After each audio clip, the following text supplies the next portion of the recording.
So Thank welcome you. everybody. My name's Andrea Wandersee. I'm the Executive Director of NEDA, and we are proud members of the Central New York Cash Coalition. We are glad to have Matt Kisloski here again. He's our Financial Wellness Manager from Visions Federal Credit Union. Visions has a branch right on Erie Boulevard, really easy to get to, and they have some great resources. Today we're talking about Savings 101. Would you mind going to the next slide, Matt? Yeah. Oh, is it this one? No, we're still on the front page, the front one. Is it not moving with? Oh, Oh, it's not. We're still in the app, the actual app, and not the main, like the slideshow. Oh, all right. So let's.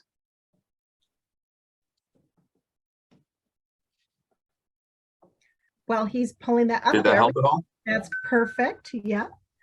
The Cash Coalition is a great community resource. It's a coalition of local organizations dedicated to promoting financial stability for low and moderate income individuals and families throughout Onondaga County. CASH stands for Creating Assets, Savings, and Hope. And there's a whole bunch of organizations that are part of it, including Visions and NEDA. But we want to give a shout out to the United Way of Central New York, who keeps us all moving in the same direction. So thank you so much.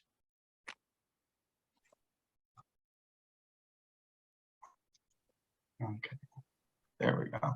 All right, so we will jump into Savings 101, and then there's just a couple things to really touch on first before we really jump into saving strategies that are really important. And one of those is goals.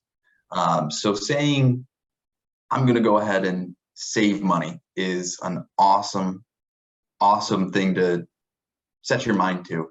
But that's a pretty broad overarching goal. So we want to make sure that we are really having definitions for those goals and figuring out what's the game plan to get here. So as we talk about savings, especially in my end of the world, so as a financial wellness manager, I work with a lot of financial counselors and counseling clients, and it really is boiling down to how are we going to get where we want to go. And savings is a really popular goal to have. So working our game plan out and creating those stepping stones really is an important piece of saving. And again, if you've heard me talk before, you're probably sick and tired of me talking about budgeting, but budgeting is truly where everything starts. I always equate it to kind of building a building or building a house, and budgeting truly is that foundation that you can build off of. And I won't go into the whole nitty-gritty pieces of budgeting, but really boiled down, we want to remember that it is your income minus your expenses, and from there you have your balance or the bottom line. And that's a really great way to determine where we are. How consistent is my budget? How consistent is my ability to save? Some people are moving away from the word budget, moving it towards spending plan. And if you're moving away from the word budget and you're going spending plan, we can also say, well, why don't we create a track that's savings plan as well? That's a really, really great way to look at it if you want to break it down a little bit more. But just remembering that budgeting and paying yourself first is really the key way to get to building the savings that you want. And it kind of sounds simple. It's not always simple. It's not an easy road to get to, but the concept, we want to boil it down when we get started, because just like personal finance, just like budgeting, just like anything else in life, the more you do it and the more you try savings, the better you get at it, and the smoother and easier it tends to go. So a big piece of saving is keeping everything in check. And that's really what we want to do. It's all about internal conversations with ourselves. Are we able to ask ourselves tough questions? Are we able to break it down and see, are we staying on that path that we wanted to head to as far as getting where we want to be, being saving oriented? And one of the bullets on here is being realistic. And that is really, really important, especially when we put a goal out there in the world, like I want to build my savings. That is great, but there's a lot of different avenues that can go. I could say, I'd love to save $1 million next month. I mean, it's a real big goal. It's a great thing if you could do it, but how realistic is that? So we want to be able to constantly have those internal conversations with ourselves as far as what are we looking to do? How are we looking to get there? And what does that path look like? So really keeping yourself in check is one of the best ways to do that. And then looking at some other things that can impact our savings goals. And I know later on or before, if we've talked about credit before, or if you attend credit classes later, I mean, we'll go further into these things, but just keeping in mind things that can impact your ability to save, or where is that money in your budget really going? And credit score is a really important thing to keep in mind. It's something that you can really do your own research and see how you can really make the most impacts. Because if we look at just potential scenarios here, if we look at somebody who has really good credit, which might be an A-tier borrower, they might call it, versus, you know, if you have a D tier, or you go with a payday lender who often has really, really high interest rates, you look at how much money having really top tier credit can save you. So on your financial journey pathway, it's exactly that. It's a pathway, it's a journey. So look at things where we can optimize what we're already doing. So if we do need to get loans, take a look at your credit score, and maybe before we jump into some of our other goals, maybe a smaller stepping stone goal is, let's improve my credit so I can really optimize how much I have to spend on other things. So if I have really good credit, a total amount that I'm paying on a loan might be this $10,700 versus if I don't have such good credit, or I'm going to payday lenders, I'm paying a lot more, and that's going to really hurt my ability to save. Because at the end of the day, we all know saving is hard. So if we can break down some of the barriers that are preventing us from being able to save, it's a really, really good starting point. And it's something that, especially if we already have credit lines open, or maybe we have a little bit too much credit card debt, that's a pretty easy starting point that we can identify right there of, let's get this under control, and that's going to free up X amount of dollars in my budget. And that amount of money that I'm going to free up from either paying down other debt or getting my credit score improved a little bit, that's money that can be shifted around in our budget to say, all right, instead of going to this credit line, it's going right to my savings. So that's a really good place to start. So identifying starting points is a really important thing, because just like anything you'll ever hear me talk about in financial wellness, your financial journey, personal finance, it is a long road. So there's a lot of time to take different paths, and identifying those checkpoints or starting points is really, really important, particularly in saving, which is a really long-term goal. So how do we become savvy savers? That's a big question that we get all the time. And again, we're cycling back to having that realistic expectation. Pay yourself first in that budget. But what we're going to talk a little bit more about today is making savings fun. And this is something that I think we've in the finance literacy world, we've been looking at this a lot more. How do we make things more engaging? How do we make people want to do things? I can say firsthand, if something isn't interesting or engaging or fun for me, I'm so much less likely to stay with it and make it a consistent piece of my life. So I think that it's really important that we do that with things like saving and just personal finance in general. So of course, we always need to keep those realistic expectations. We need to follow those guidelines that we know of and that we like to do as far as budgeting and keeping credit under control. But how can we turn this fun? And that's what we're going to talk a lot about more today, is how to effectively save, but also how to set your savings up in a way that you're going to continue to do it. So one way. Can I just jump in real quick? I love that comment about, evaluate if it's worth it.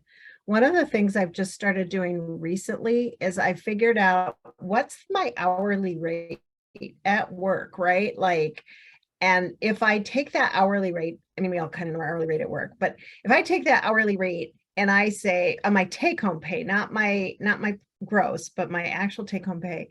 And let's say I see something and I look at the price of that and I say, how many hours do I have to work to pay for that? And is it 1 hour? Well, okay. Is it 2 hours? Is it 5 hours? Is that worth 5 hours of my work life to get whatever that item might be. And if I think it is, well, then that's great. But it kind of monetizes it, like it takes that monetizing piece and it puts it in terms of my time. And we don't have infinite time, but it's kind of a way to help evaluate certain things that are And not needs but wants. that's exactly right. And that's an awesome way to look at it is, it really is as simple as asking a question. Is it worth it? Worth it being, is this worth how much time it's going to take me to earn what I'm about to spend right now? Right. And as we go through some of these different tactics, these tricks of saving and kind of almost games of saving, this is really, step one of savings 101. And then from there, if we can get a savings piece in place and we have a system that we like, then we can start breaking up as far as different types of accounts that we want to look at. Retirement's always a big one to constantly be saving, and people don't often view retirement accounts as savings accounts, but by definition, they absolutely are. So today really is that savings 101 is how do we get started saving? And that's a really big piece. And to Andrea's point, asking those questions is so important. I do a lot of work with high schools, and a lot of times it's funny enough, it ends up being shoes, is their big wants. Okay. If you're a student making, let's just put an easy number on it, $10 an hour, and you want a pair of shoes for $70, is that really worth 7 hours? And sometimes it can be, but it really is a nice way to put it in perspective. And perspective is a really big word when it comes to savings and personal finances. What is it for you? Because you'll probably hear me say this 1,000 more times again. In personal finance, it's right in the name. It's personalized. It's individual. So perspective is huge, because what might be worth it to me is going to be different than you and somebody else and everyone else. So it really is finding that system that's going to work for you. And sometimes turning that into a game or something where you can really quantify what you're doing is really helpful. So coupons, however you want to say it. I haven't determined how I say it yet. I don't think I say the word enough I think I switch back and forth, but they're an awesome way to kind of start that savings journey, because when you build that budget out and you put in X amount of dollars for groceries, again, just for simpler number's sake, let's say I have it in my budget, I want to spend $100 on groceries. I have that $100, and in my mind on my budget, that's already spent, because I'm looking at my chunk of time that I'm budgeting for. And so I'm okay spending $100 on groceries. Then I get a hold of some coupons and I say, all right, this is going to either save me $50 or it's going to allow me to get $50 more worth of food, however you want to budget that out, whether you're budgeting by amount of food you're getting or about how much money you're getting. If your real goal is saving money, you can get the same amount of food that you would have been okay spending $100 for. Maybe now you're only spending $50 on it if you get some real good coupons. So then that's $50 you can put right into savings. So that's a really great piece to look at. Look at how you can best utilize the resources that are available to you. That is really, really important in everything financial world related. Is find the resources that are available and make the best use of them.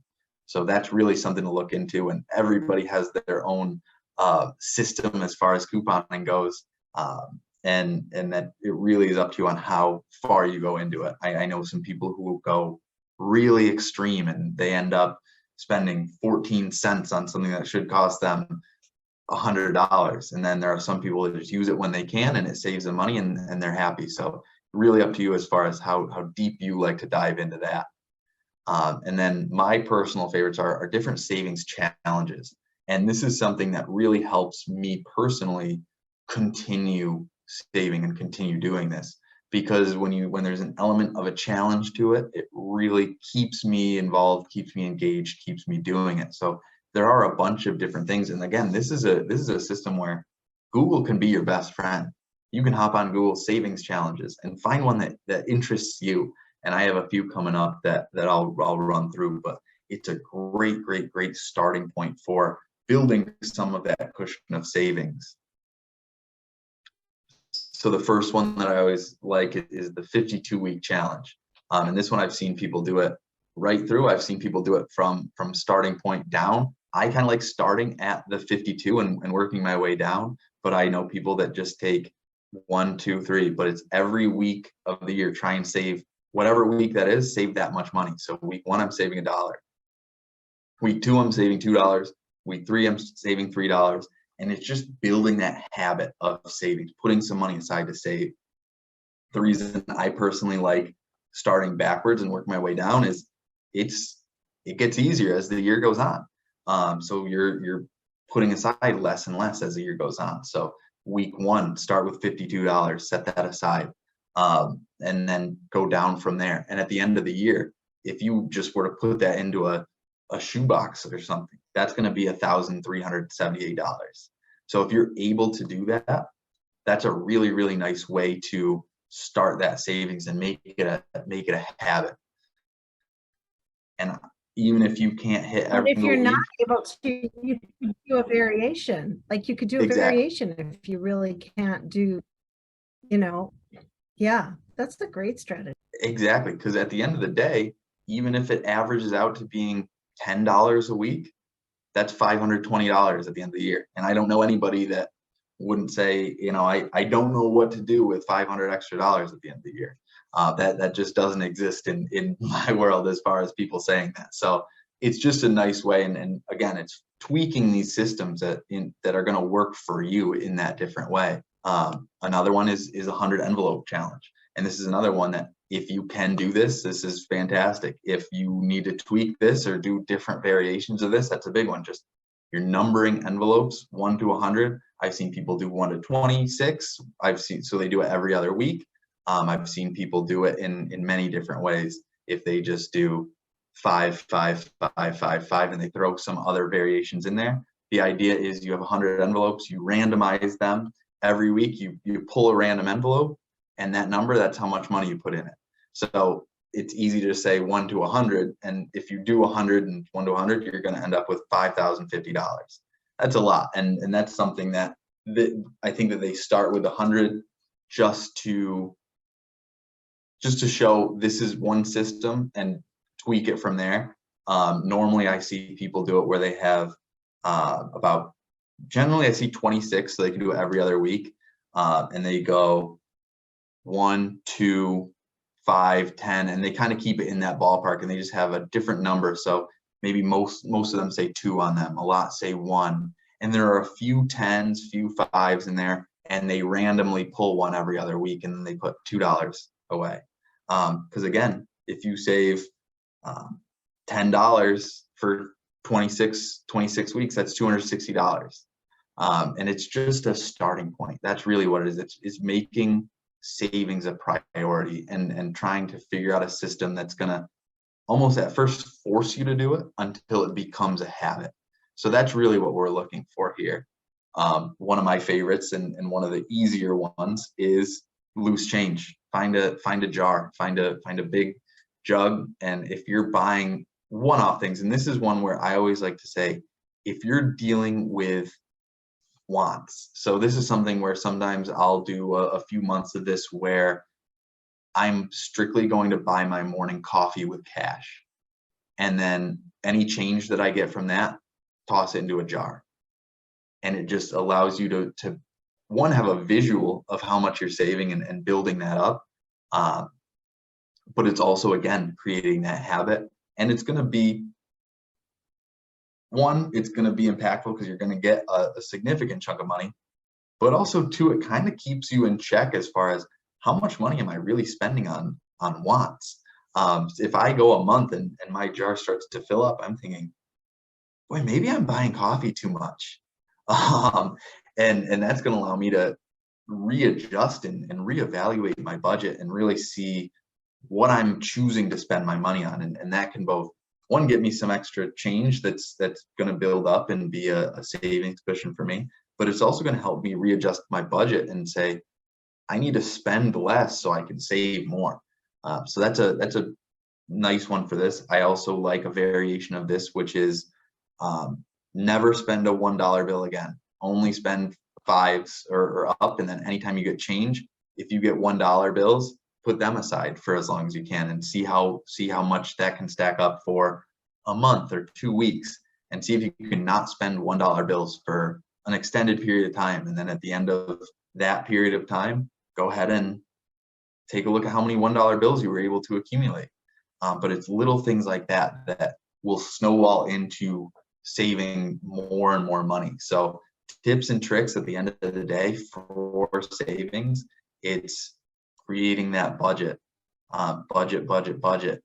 Always try and buffer that budget. I always like people to be pleasantly surprised at the end of their month saying, oh, I have a little bit left over, instead of I need to scramble and find some more money here and there. So create that buffer. If you're shopping, look for those unadvertised deals and clearance items, and look at what types of deals you're getting. Break it down by unit price. That's a really great thing that I don't think people do enough. When you're looking at shopping, what's going to be the most bang for your buck? Or are you not necessarily worried about getting a huge quantity of something and you just want to spend less to get you through? That's perfectly great too, because if you're looking at how much can I set aside, you're going to be looking at what can I get to get me through while spending less money so I can save more. That's huge.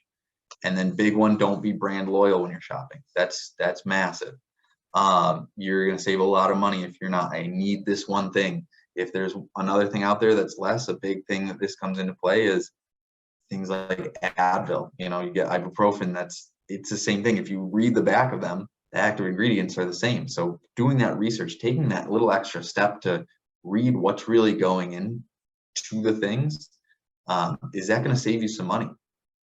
Because it's all about what's going to make that incremental step to the next road on your goal. So how can I get to that next stepping stone?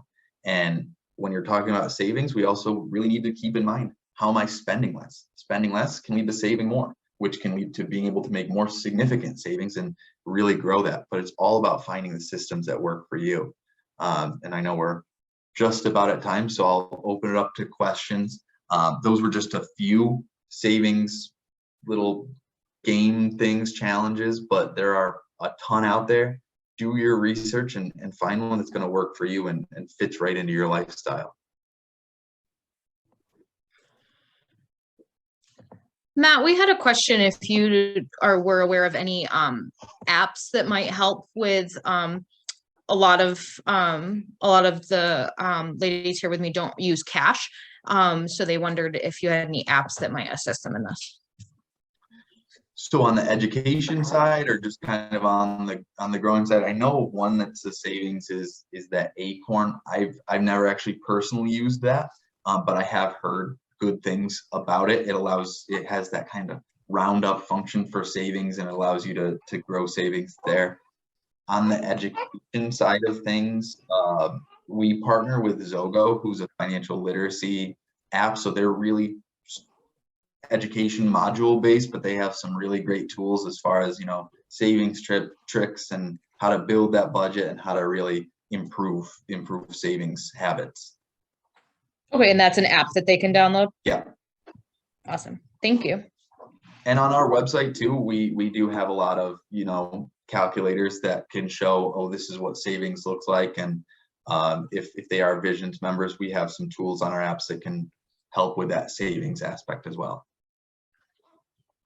Awesome. Thank you very much. Yeah. We will be doing a presentation on some apps later in the year. We talked about that as a topic to pull together, because I think that's a great question. I think one of the strategies that I found most useful is opening a savings account at a totally different bank. And so I have my regular bank and I have a savings account there that I honestly put money into, and then probably by the end of the pay period, pull that money out again. It's my quote unquote emergency fund, but it gets constantly depleted. But then what I've started doing is I have my employer, my paycheck, a portion of it goes directly to a savings account. I don't have a card connected to it. Okay, technically I can get money out through Venmo, but I don't. Like, that's my actual, this is where I'm saving money, and I try not to touch it unless it's super important. but one of the things I'm going to be playing with, Nicole, and maybe some of your people can try it too, is like, can you Venmo yourself like to a different account? Like how do you get that money from one account to the other? And some banks let you do it, and some it's a little harder. So the credit unions, SECNY will let you pull money to and from. ACMG won't. So some of it's bank dependent. There's money management tools on a lot of the credit unions sites now. Obviously, I push credit unions. I think they're wonderful. I love their mission, and I belong to all the credit unions, but I belong to 3. So I think, first of all, checking with their actual bank, because now, your checking account can assign categories and help you plan with that budgeting piece, and help you set up that savings. But if even some places will let you have 2 savings accounts connected to your account, so you can do this game. The game he's talking about with the 10 envelopes. Treat that savings account as an envelope, because we don't use cash anymore. I never use cash. So how do you account for that, and how do you make those games work in an electronic environment? And I think you can. You just have to think about it a little bit. That's a great question. Any other questions?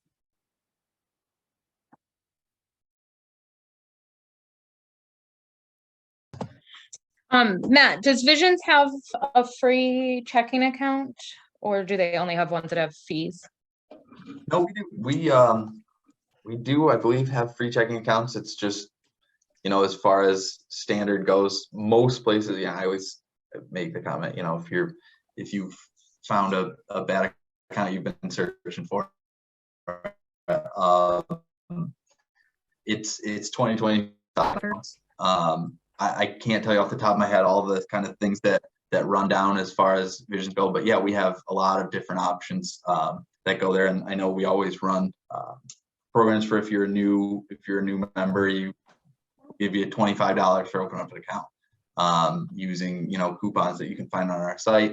You can open them up right online. But yeah, we do have some great accounts that are lower or no fees. Yeah. Thank you. Both of the credit unions where I have accounts are $2 a month on the checking account fees. And I don't like paying $2 a month. I wish they were free. But the savings accounts are often free.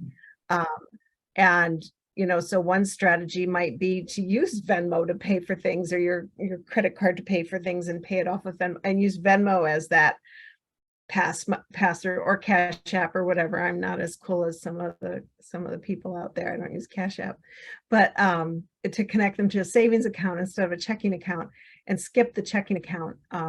But you have to find a way to pay your bills through the savings account if you're going to do that. But that is one way to maybe circumvent the fees. But you have to do a little bit research on that. Other questions?